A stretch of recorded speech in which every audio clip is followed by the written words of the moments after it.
for you, Reese. With all these promotions, with some trades, do the Orioles have a weak farm system now? Could it be?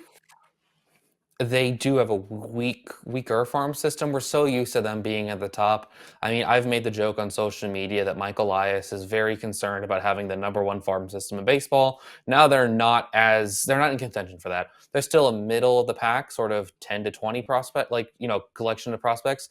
But, it's for all the right reasons. They traded away prospects. They traded away Joey Ortiz, DL Hall to get Corbin Burns. They've graduated they're hopefully their catcher of the future who takes or catcher of the present and the future, and hopefully takes like a little bit of a bounce back in Adley Rushman. He's too good to have the season that he had this past season. Gunnar Right. Henderson is one of the best shortstops in baseball. Jackson Holliday is on his path to being one of the best second basemen in baseball. He just needs to make a couple adjustments, and I trust that he will. It's a weaker farm system while still having some star power at the top. It doesn't have the depth in it that it used to have. That's totally fair. I think that the key thing is they're making trades, they're weakening the system for the right reasons. And it's not as if this is a San Diego Padres type of operation right here either. Their system was traded from repeatedly and now is it fair to call it very weak? Yeah, we're talking about the Orioles, right? Their farm system is very weak.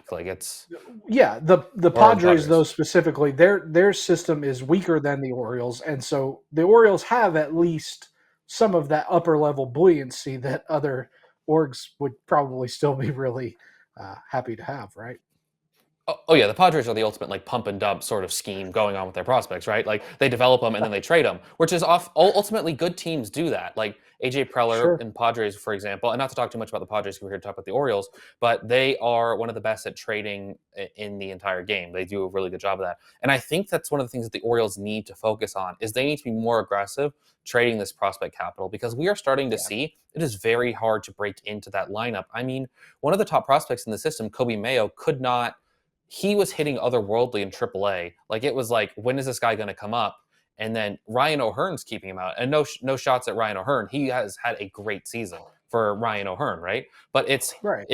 they're starting to run out of spots to fit these prospects, and they need to be one of these teams that starts to become more aggressive with their prospect capital.